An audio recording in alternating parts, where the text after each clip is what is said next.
This is the X-Zone Broadcast Network, broadcasting worldwide on broadcast affiliates and satellite program providers, including CNN Broadcast Network, Sirius Satellite Network, Star Media, Good News Radio Network, Angel Broadcast Network, Wiki Broadcast Network, and WPBN TV. For more information on the X-Zone Broadcast Network, visit us at www.xzbn.net.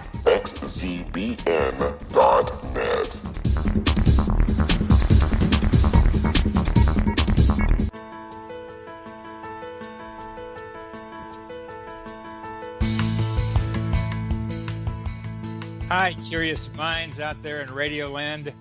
Welcome to CC with BB, Connecting with Coincidence with Dr. Bernie Beitman, MD. That's me.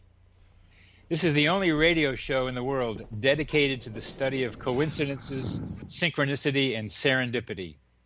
We are coming to you through X-Zone Broadcast Network, located in Hamilton, Ontario, Canada, and broadcasting all over the world.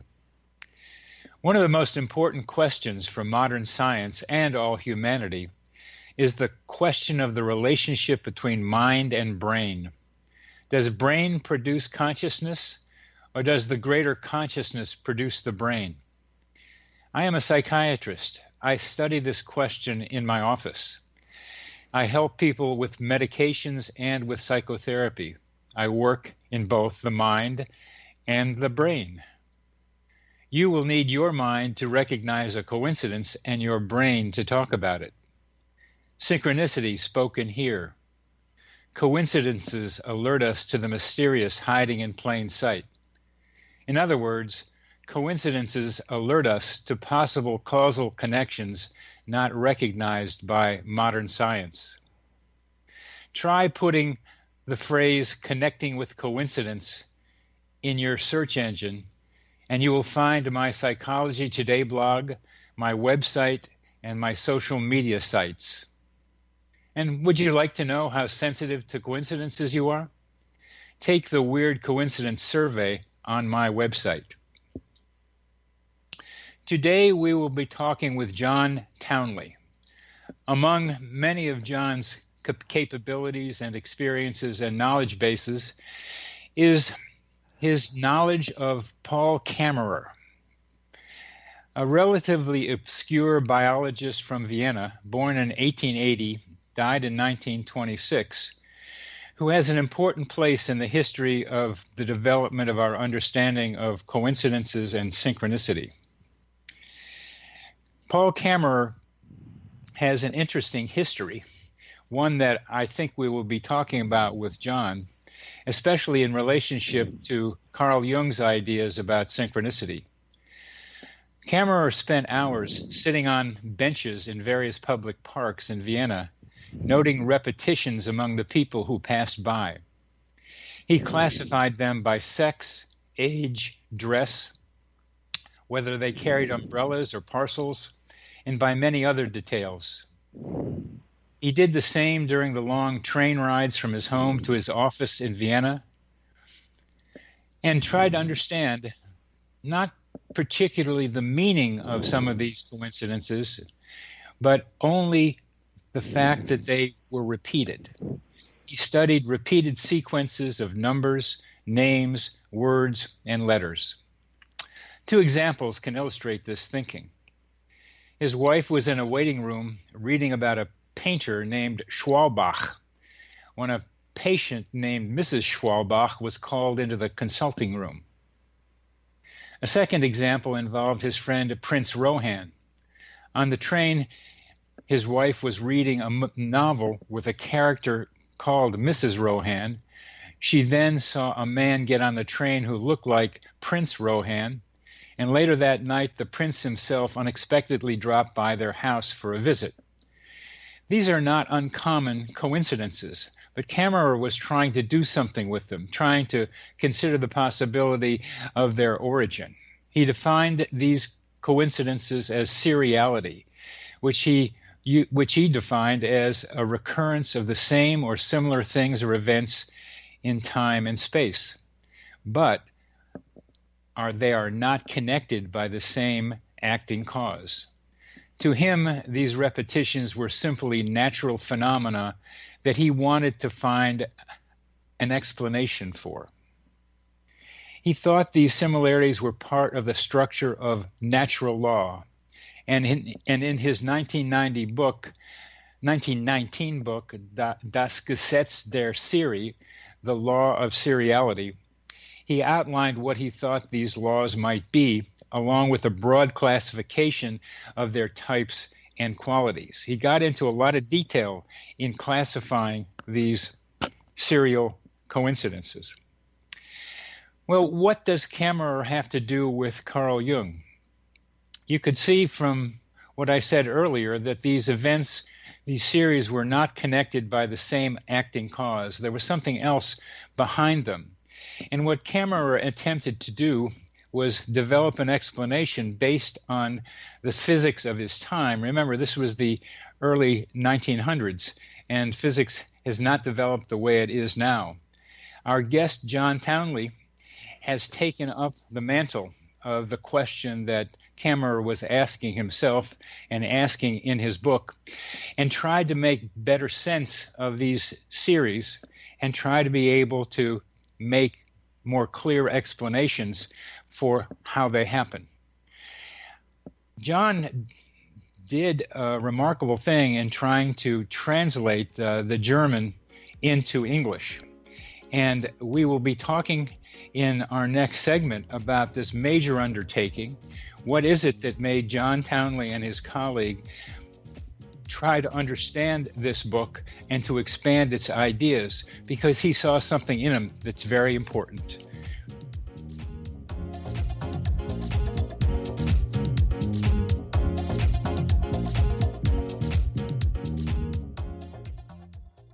Hi everyone, Rob McConnell here, and I wanted to spend a moment on internet streaming. Everybody has heard about internet streaming, but not many know much about it. Did you know the internet streams just about everything? Movies. From new releases to old classics. TV shows. Almost every show, every episode, and much more. But the question has always been, how do you do it? Well now, thanks to the folks at 123 Ready TV, I have the answer for you. They have developed a simple program app, 123 Ready TV, that you install on your Windows PC, Android smartphone, or Android tablet that can have you streaming like a pro in less than 5 minutes. You truly won't believe how much is available or how easy it is to do until you try. And for a one-time cost of only $19.99, this product is a real winner. To learn more about 123 Ready TV, visit our website at www.xzbn.net.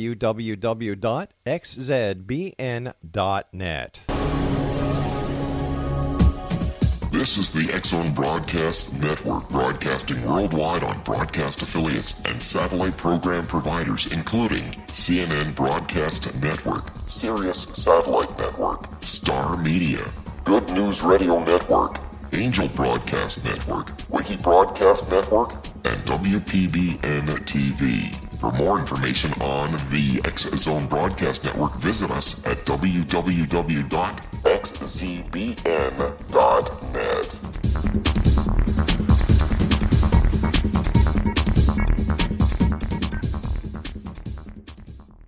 How would you like to be able to read other people's minds? Well, the next best thing is here. When you know how to read a person's name, you know how the person thinks, feels, and behaves.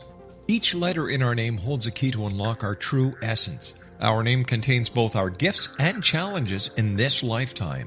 Mnemology science discovers personality secrets hidden in the placement of the letters of our names, including the first and last impression people remember about us. Sharon shows us how to interpret the arrangement of letters as outlined in her book, Know the Name, Know the Person.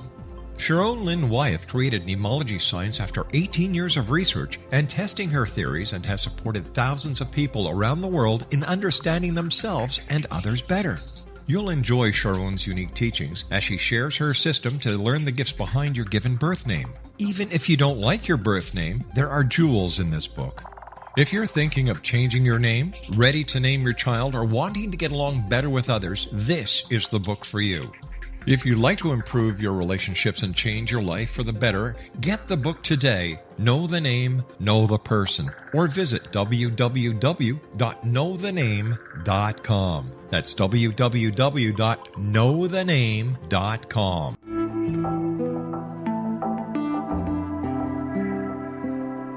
Take a step back in time and discover old Florida cuisine at Marsh Landing Restaurant in Fellsmere, Florida. Enjoy delicacies such as frog legs, gator tail, catfish, and swamp cabbage, or enjoy the more traditional cuisine such as hand-cut Angus steaks, ribs, and seafood. Join us for breakfast with a southern flair featuring sweet potato pancakes, biscuits and gravy, and much more. Planning a party?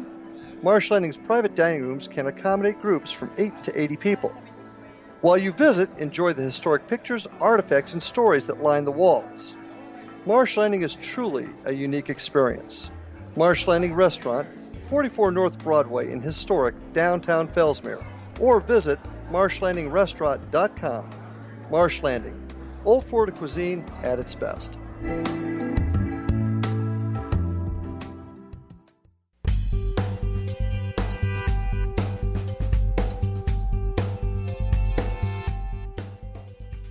Welcome back to CC with BB, Connecting with Coincidence with Dr. Bernie Beitman, MD, the only radio show in the world focused on the study of coincidences. And we have as our guest today John Townley, who has taken up the mantle of Paul Kammerer in the study of seriality as a subset and a reflection of major ideas about how coincidences work. Welcome to the program, John. Hey, thanks, Bernie. Pleasure to have you here. Delighted. I've read some, not all, of your translation of Das Gesetz der Serie, and what drove you to undertake this major work, the translation? Well, you could say underlying it, perhaps there's a piece of seriality involved in that. Actually, Paul Kammerer and I share the same birthday, August 17th. But that might be, in his words, an underlying piece that you wouldn't have noticed until later, which, of course, I didn't either. Actually, what got me to thinking about it, I had back in the late 60s, a couple of very intense visions that showed how science and religion and so on and so forth were, in fact, one piece of, united piece of physical reality. And I was sort of on a quest to find out, how to articulate that. And I was in the business at that point of I just gone from the music business into the astrology business, and becoming a technical astrologer, more of a theoretical one, which is what I am today. And I found that you have a blog called Astro Cocktail. Yeah, it's my website. Yeah, it says regular articles and so on and so forth. We don't have a daily blog on it. Okay, but it's your website. Yeah. So that's what you do. That's your major occupation now. Right now, yeah. Please go back. I'm sorry I did interrupt. I wanted to make sure our listeners knew that you had this website that's quite useful. Yeah. Please continue about how you got involved with Paul Kammerer. Sure. I had read at that time, because that was when it came out in the middle to late 60s, Arthur Kessler's The Roots of Coincidence, and he mentioned Paul Kammerer there. Yes. And in his description of that, I said to myself, here's somebody that if I could ever get hold of what he said, is really onto the approach that I wanted to do, which was that these are not artifacts of the imagination. These are not part of another spiritual world interfering with us. These are not artifacts of demented brains. These are just manifestations of reality that we don't see clearly enough to identify them as such, that they're part of the rest of the laws of nature. And that had been my concept to begin with, and here's someone who had done it all and written a whole book about it called Das Gesetz der Serie. So it wasn't until Kessler wrote the Midwife Toad, which was his short biography of Kammerer that I found out a lot more about Kammerer, but still it was not translated, so you really couldn't. All you could address was Kessler's version of whom whom he thought Kammerer was, which was kind of put through the lens of Jung, which is the wrong lens to put it through. He was kind of skeptical of Jung too, I think, but I felt the same as you as reading about the Midwife Toad and the Roots of Coincidence, that there had to be some way to get to Paul Kammerer, and you were the way I could get there. Right. Well, that was it. And here he was with his major book, and it was all in German. And it wasn't, and you couldn't get one at that point. I mean, this wasn't the days of the internet when you could just get practically anything that's been published out of copyright just in your lap. And finally, I was dealing for other reasons in astrology with a couple of Robert Schmidt and Ellen Black, and she found out that she could get this on a library loan, and he knew enough German to translate it. At that time, he was his major endeavor was theoretical history of algebra. He was at St. John's University, and that was what he was writing about, was history of mathematics. And he said this would be fascinating. Let's look at it. And he was able to translate it, and together we looked at the ideas and tried to put them both in context of the time, which was it's 1919, the same time as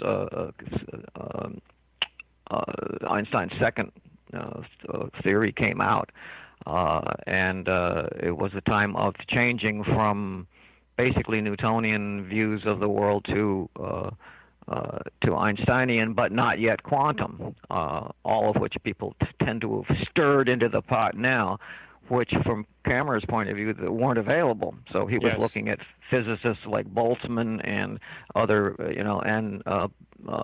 actually Poincaré and various other folks from that period who were doing advanced studies in how mathematical series happened in fluids, in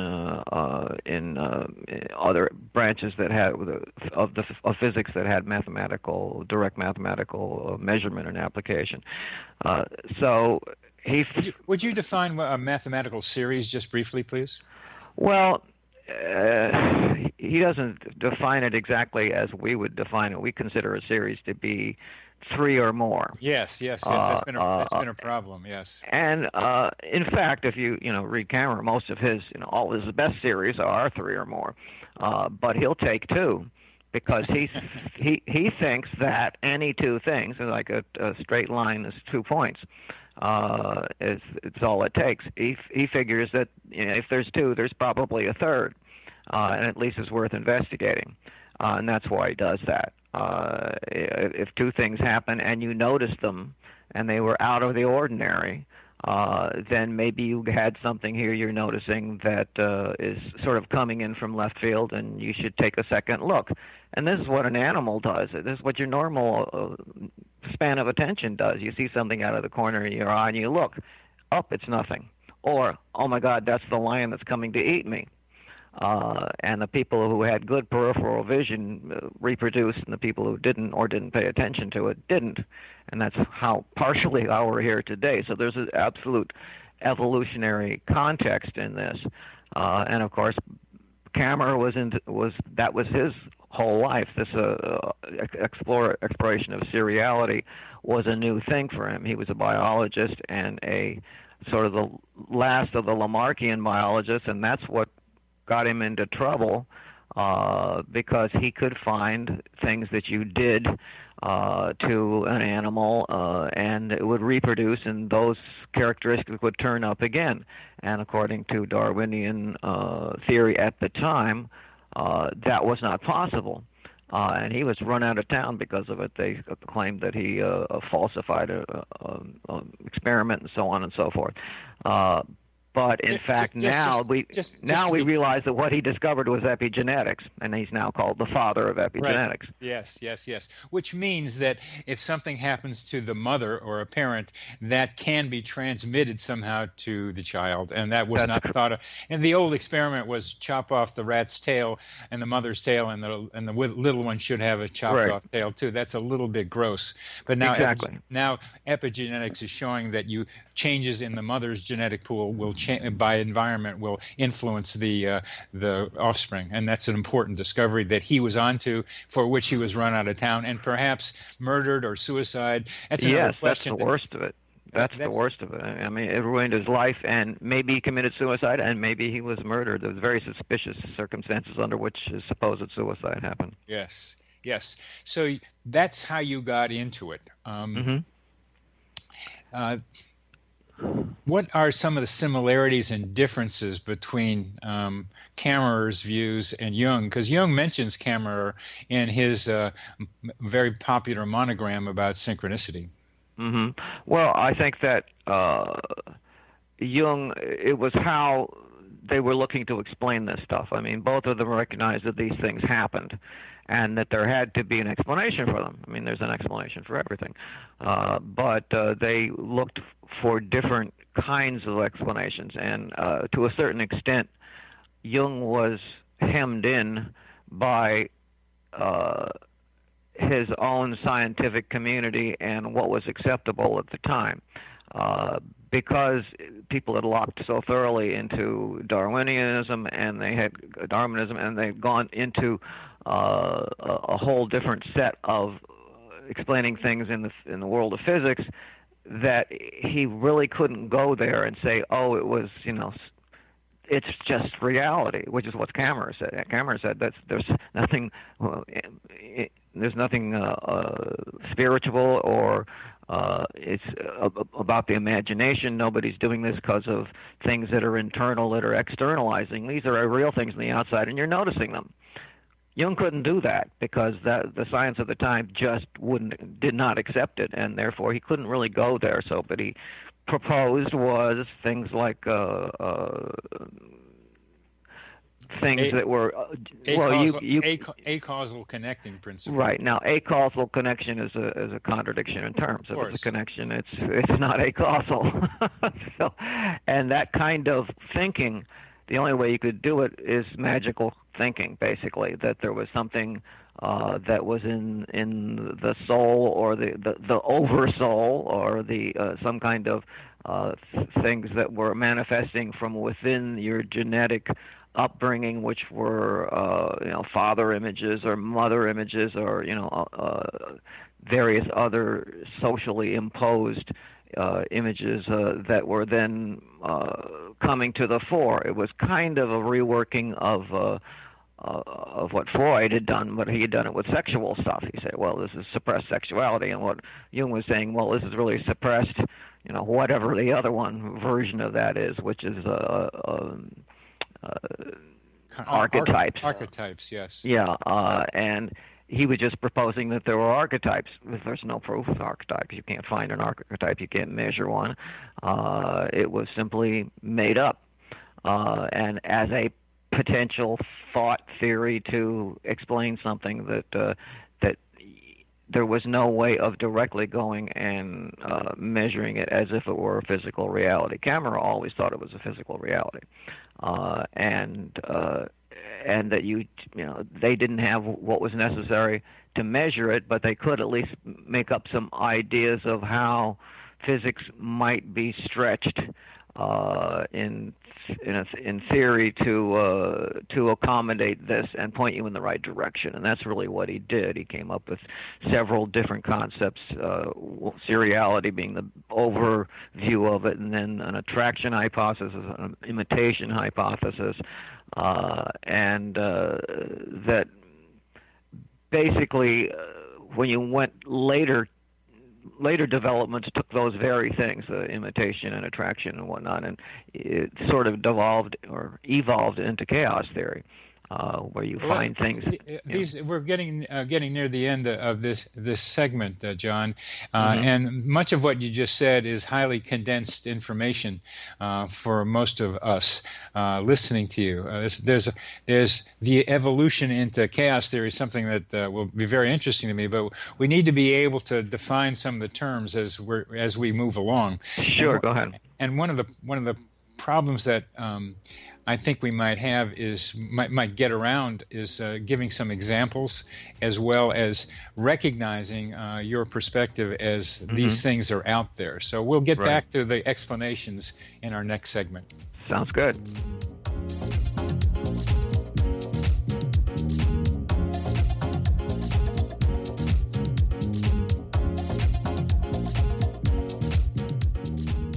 Hi everyone, Rob McConnell here, and I wanted to spend a moment on internet streaming. Everybody has heard about internet streaming, but not many know much about it. Did you know the internet streams just about everything? Movies. From new releases to old classics. TV shows. Almost every show, every episode, and much more. But the question has always been, how do you do it? Well now, thanks to the folks at 123 Ready TV, I have the answer for you. They have developed a simple program app, 123 Ready TV, that you install on your Windows PC, Android smartphone, or Android tablet that can have you streaming like a pro in less than 5 minutes. You truly won't believe how much is available or how easy it is to do until you try. And for a one-time cost of only $19.99, this product is a real winner. To learn more about 123 Ready TV, visit our website at www.xzbn.net.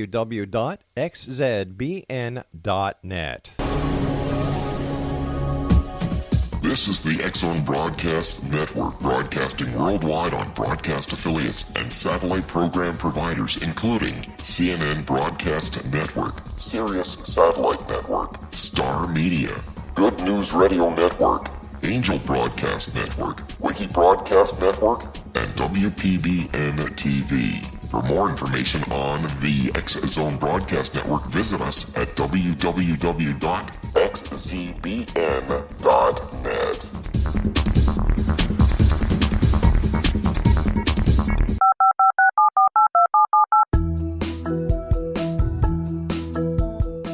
Did you know that when you're on the road with limited data or Wi-Fi, you can still listen to the X-Zone Radio Show with Rob McConnell, The Science of Magic with Gwilda Wiyaka, X-1, Dimension X, Space Patrol, and every minute of the X-Zone Broadcast Network by calling 213-401-0080, courtesy of Audio Now. No smartphone, app, or internet needed. It saves your data plan, and it's free if you have unlimited minutes. Call 213-401-0080 to listen on any phone, anytime, anywhere. Remember 213-401-0080 for the best of the paranormal, parapsychology, and sci-fi radio programming anywhere, 24/7, 365.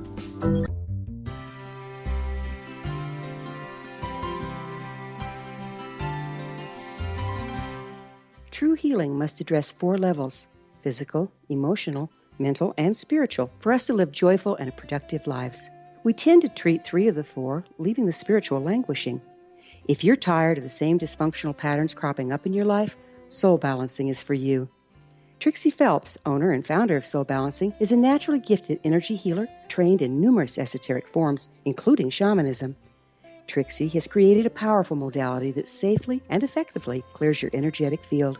A Soul Balancing session can remove interference, heal trauma, and restore your hope. Contact Trixie for a life-changing long-distance session today, www.soulbalancing.world.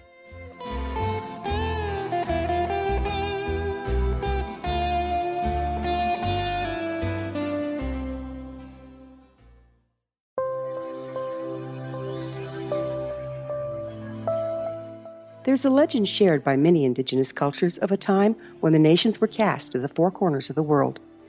Each nation was given a body of sacred knowledge that held a different portion of the truth to preserve. True reality could not be known until all the nations reunited, combining the information. If a single one was missing, the world could not be reborn and darkness would prevail. The Science of Magic Radio is dedicated to reuniting the sacred knowledge. With the understanding, none of us has all the answers, but together we can open new perceptions and possibilities. Through our combined vision, the world can be reborn into a place where darkness no longer prevails. Join me, Gwilda Wiyaka, and the Science of Magic daily on the X-Zone Broadcast Network, xzbn.net, or visit us at thescienceofmagic.net.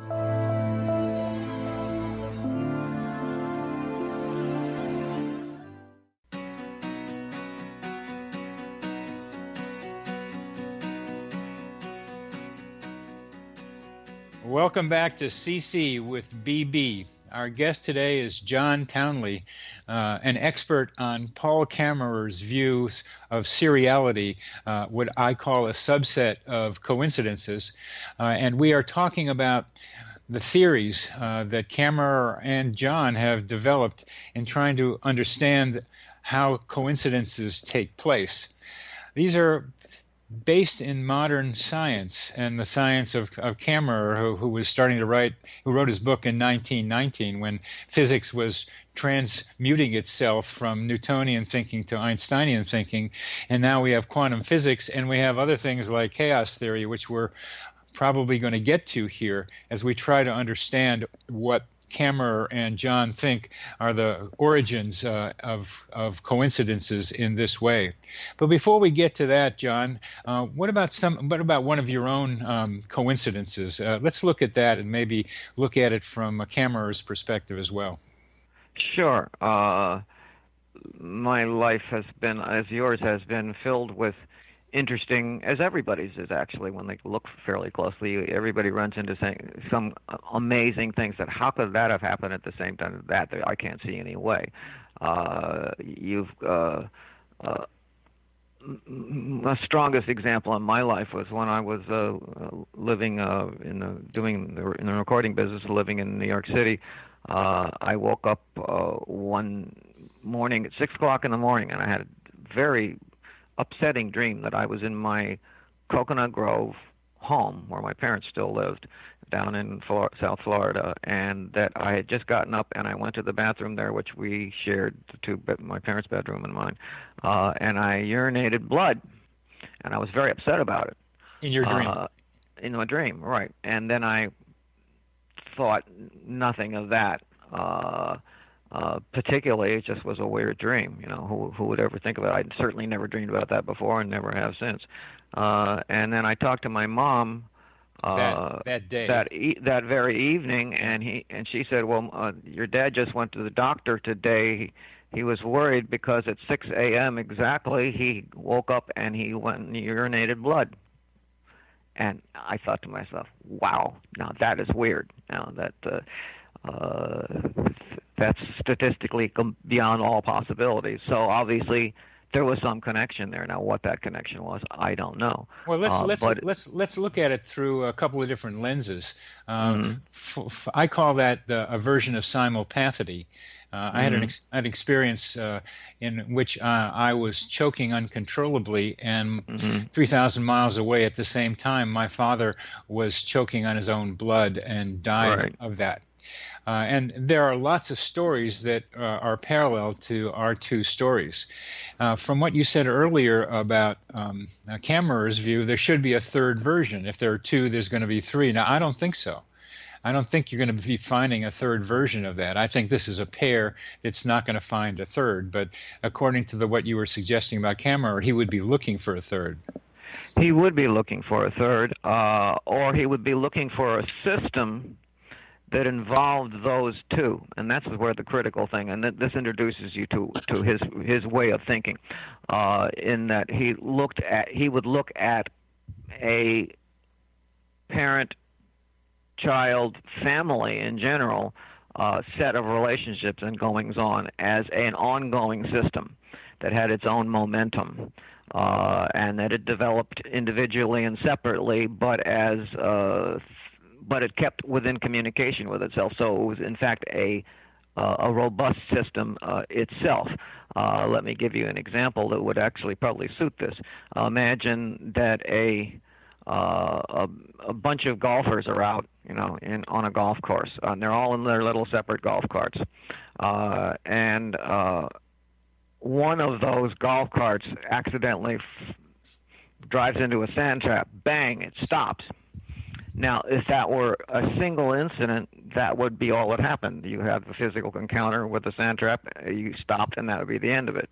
But in fact, all of the golf carts then stop until they free that one golf cart, and then they go on again together.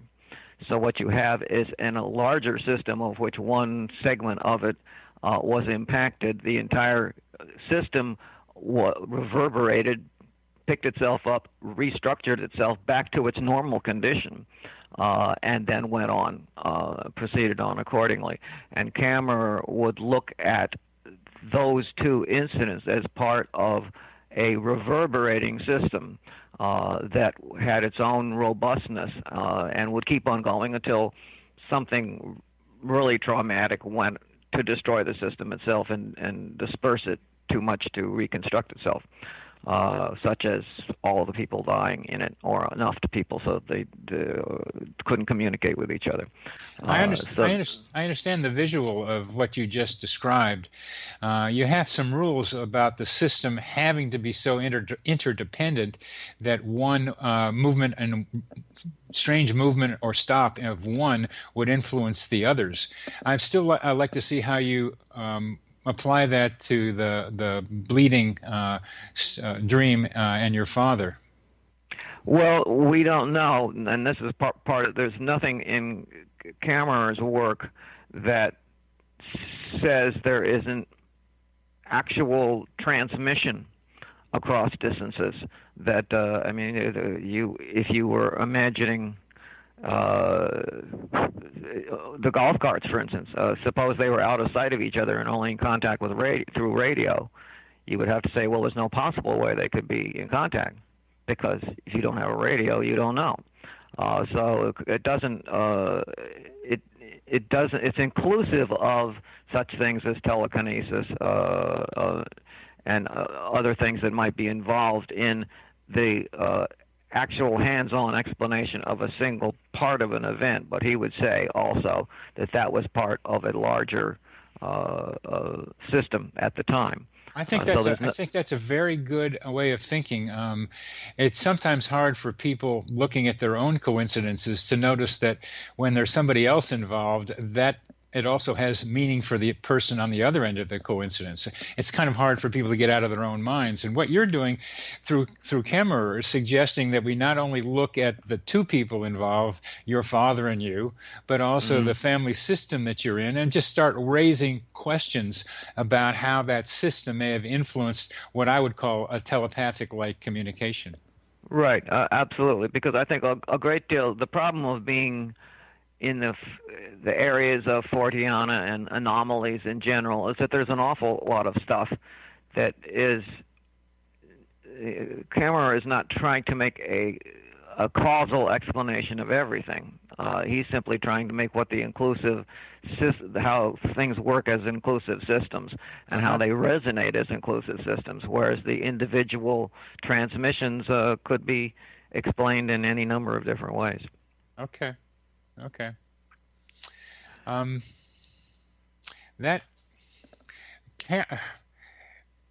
When I was reading some of what you wrote about Kammerer, where you were trying to do some of your own explanations, as we started to do here, it got a little confusing for me because there was a lot of science that Kammerer used that I didn't understand, and science that you were using that I didn't understand. So as we go through some of this discussion, it would be very helpful to pick something like the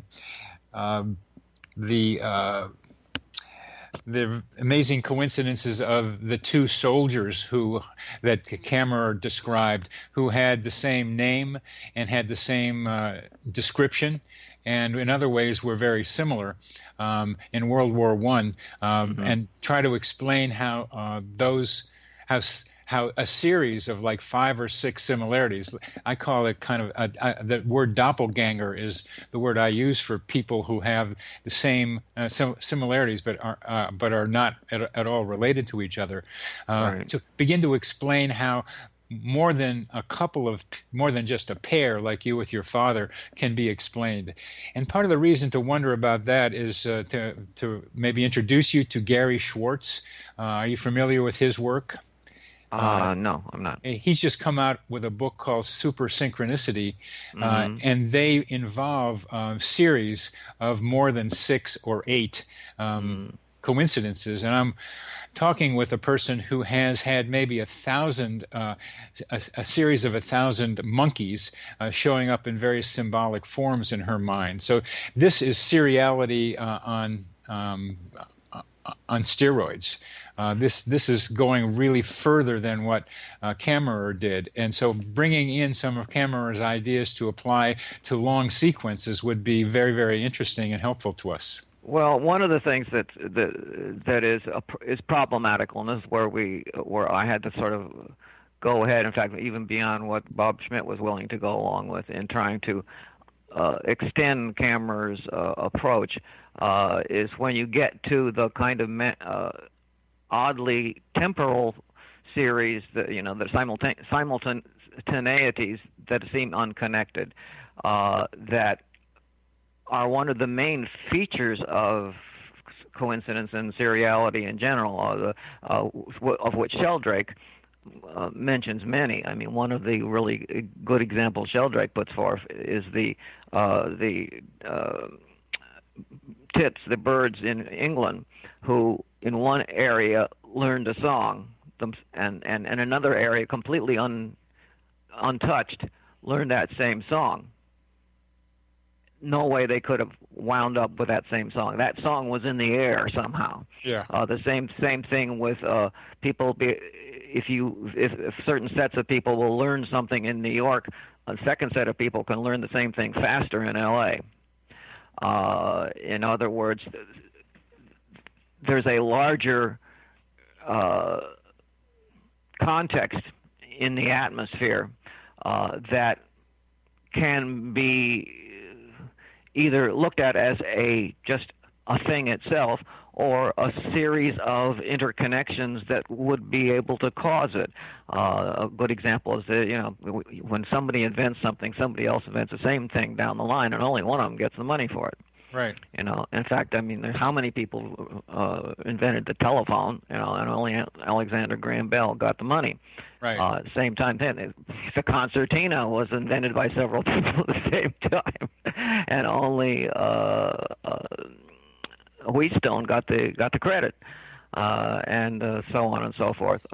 There's a slightly interesting distinction between simultaneous discoveries and ease by which another group learns a song developed by somebody else. I think they're related.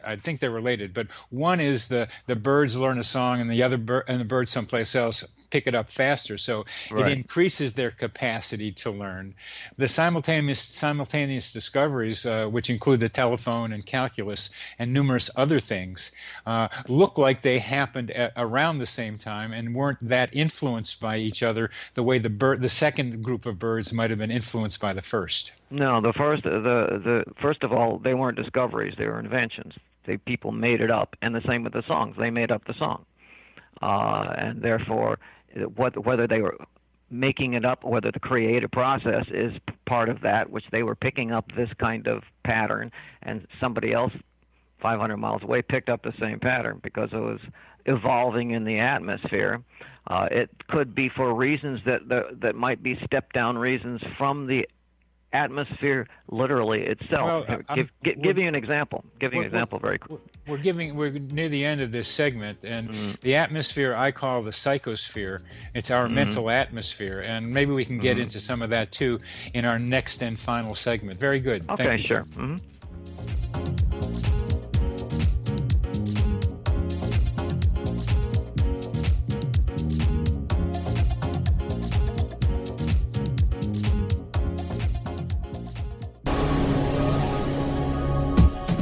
This is the X-Zone Broadcast Network, broadcasting worldwide on broadcast affiliates and satellite program providers, including CNN Broadcast Network, Sirius Satellite Network, Star Media, Good News Radio Network, Angel Broadcast Network, Wiki Broadcast Network, and WPBN TV. For more information on the X-Zone Broadcast Network, visit us at www.xzbn.net.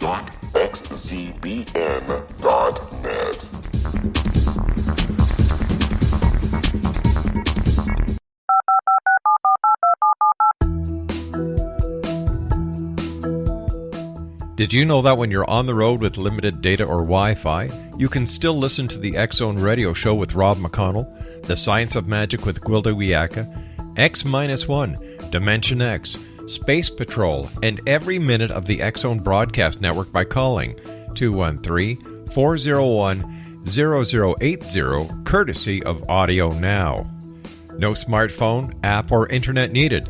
It saves your data plan, and it's free if you have unlimited minutes.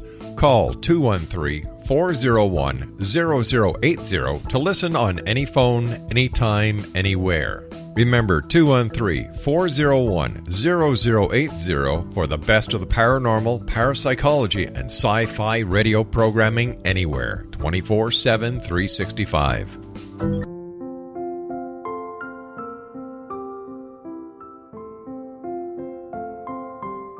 I am Dr. Carl O'Helvey, founder, president of a new cancer foundation focusing on evidence-based physical, mental, and spiritual interventions, including natural cancer cures, prayer, meditation, affirmations, nutrition, and other related holistic cancer prevention and cure modalities. These are used in cancer education, research, and financing care. I ask for your help to continue this important work by donating at www.holisticcancerfoundation.com.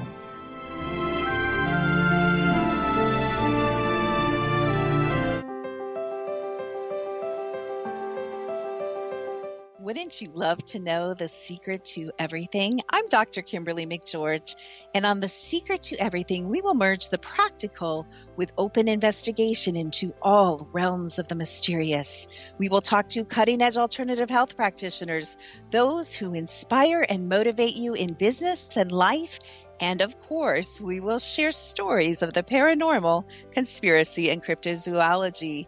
You will transform because of the frequency I carry, the frequencies my guests carry. Life may never be the same after you listen to this program, for the secret to everything is for you, the listener, for those who desire more in every area of their lives and believe that it can still be found. Listen and discover thesecrettoeverything.com.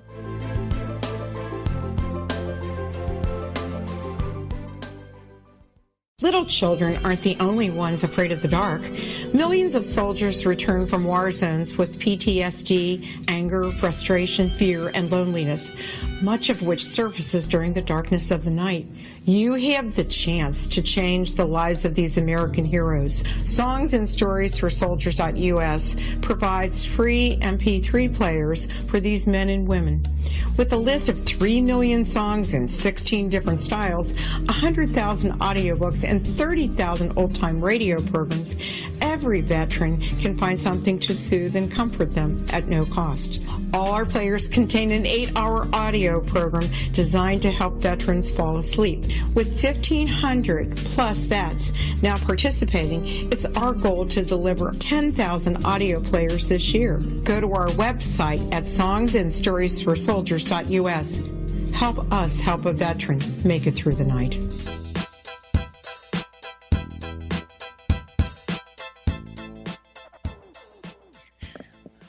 Welcome back to CC with BB, the only radio show in the world dedicated to the study of synchronicity and today seriality, a subset of coincidences, brought to us by Paul Kammerer and discussed by John Townley, our guest today. We're talking about simultaneous discoveries, which John has just corrected me to say inventions And that's a fun difficulty to get into, a definition to get into, and that somehow we are existing in an atmosphere which I call the psychosphere, our mental atmosphere, in which ideas and energy are exchanged between us and the atmosphere, and through us, that atmosphere influences other people, and we influence other people through it. Totally agree. Totally agree with that whole concept. Well, and I think a camera would have as well, although he didn't put it that way, mainly because where the biological meet the physical is that biologically you're geared to notice things that are really strong coincidences. You don't notice if it's a half coincidence. If you met someone with only half your name, it wouldn't seem weird. Or maybe you met someone that had your middle name and your first name, and you wouldn't think it's weird. But you see all three, and then it's weird. That your horizon of what's important has been breached at that point, and you notice it. And that's what. And at that point, we start calling it a coincidence. But Kammerer has been calling it a series that's been buried all along anyway. And when it rises to the level of our notice, we call that so both we are inputting to it. Because we're noticing it, and the background structure of whatever, which can be simple sound structure or wave structure in the atmosphere. The good example I was going to give you earlier, because he used a couple examples of the whole part of noticing tunes and noticing notes and pitches, which you often find, we have... not only do you have people get radio through their teeth, you will often find that you are humming a song, turn on the radio, and there it is, at the very phrase that you were singing at that point. Yes. Or that's a common coincidence.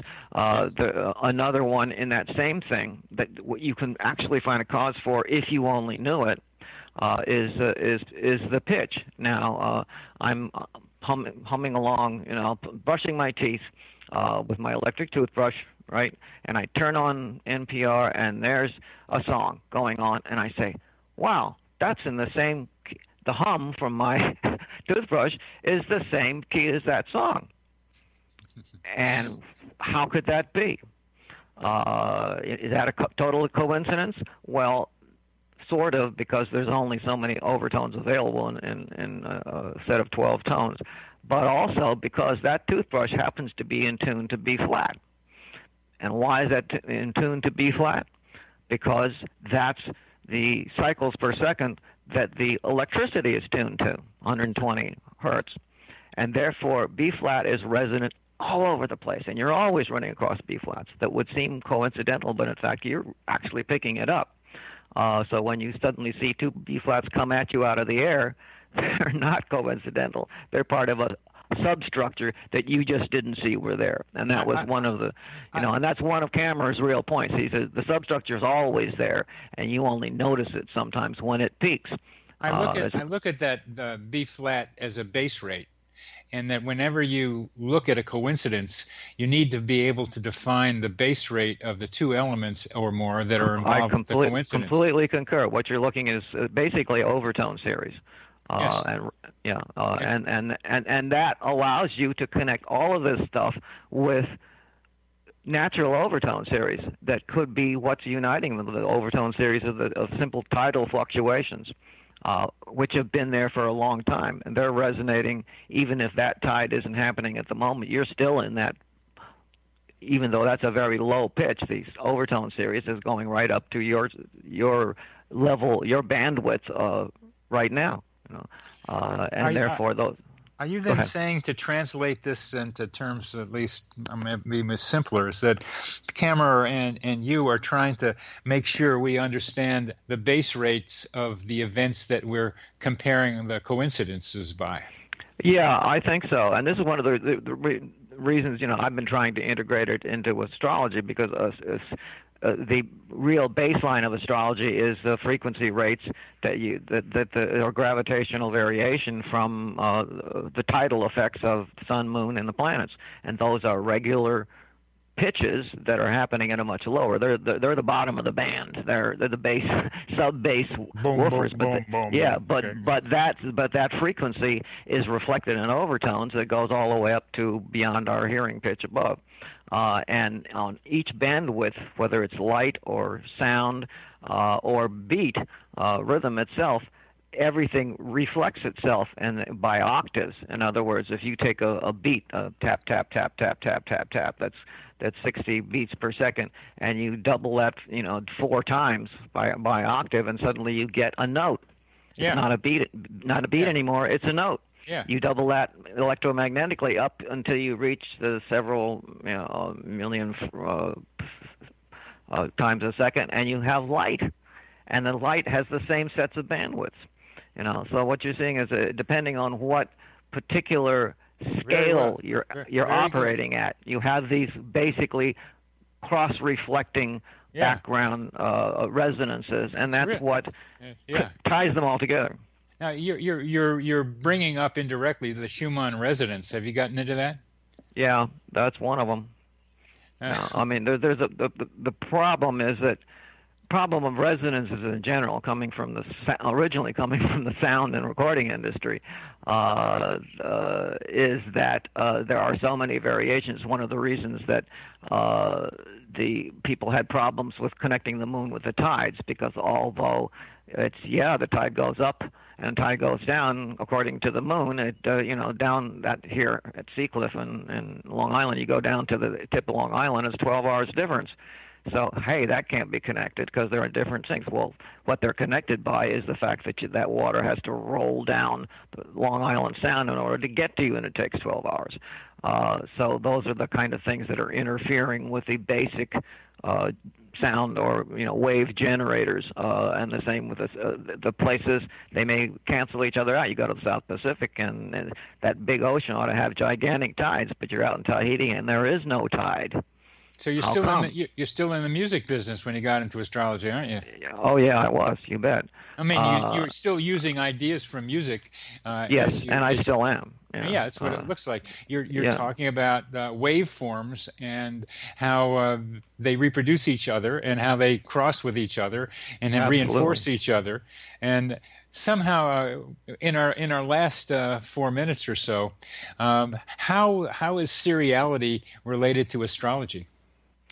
I think that they're both based on a fundamental set of structures that you only notice as in you notice the qualities people have or the events that seem to happen when Mars goes over the ascendant, or Mars is rising, or the moon is full, and you say, oh, well, I really noticed that, and the rest of the time you're not really noticing it. That's seriality. The rest of the time, the structure is still going underneath, but it hasn't reached your horizon of notice that makes it seem important enough for you to say, oh, there's something there, and that makes it extremely difficult to test it statistically, because it's not about statistics. It's about a given observation at a given spot. And that varies. I mean, if you wanted to do a statistical thing on tides, you couldn't prove the moon caused the tides. And that's the problem of people who try to test astrology statistically, because you're looking at the actual substructure in an actual place in an actual time. And unless you view that by itself, you're not going to get any results. But as an organism, that's how we view it. So we notice this stuff. Whereas you start mathematizing it and stretching it out like an insurance company, and you don't notice what's actually happening to you at the time. And there's a subjective element to all of this. There absolutely is. But you know what Cameron was trying to say is that there's a subjective element that makes you notice. The other element that people deny, people say, well, it's not, it's just subjective. And that's, most debunkers will tell you, oh, it's really just your mind that's doing it. And yes, your mind is finally noticing it when it gets that specific. Otherwise your mind was missing it because it was there all along. Yeah. And that was Kammerer's point, that there is a lawful structure going on that people are noticing when they start noticing the series that come close enough for them to see. So there it is. So there is an external reality separate from our subjective experience. Completely, yeah. We overlay our subjectivity because that's how we survive. Is to notice the things that are relevant to us, or that could be relevant to us. And we check it out and we say, no, it's not relevant. But it has to get to a certain threshold for us to invade our consciousness. To invade our consciousness enough, because we don't have time to see the whole structure all the time. Well, we're getting near the end, but your view of it is that of all this is that there is an external reality separate from our subjective experience of it. Absolutely, and that was Kammerer's, and that's what that's what my original one is, and that's why I love Paul Kammerer, because that was he was taking it from there, and it's not denying that you have your own interpretations of it, but that it's not, you're not making it all up.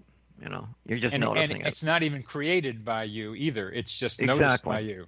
That's right. And that makes everything natural. That makes it all natural. That is very different. That is very different from Carl Jung, for sure. Exactly, and that's why I'm not. That's why you're not a Jungian. That's why I'm not a Jungian. A lot of astrologers are, and they don't really know what they're talking about.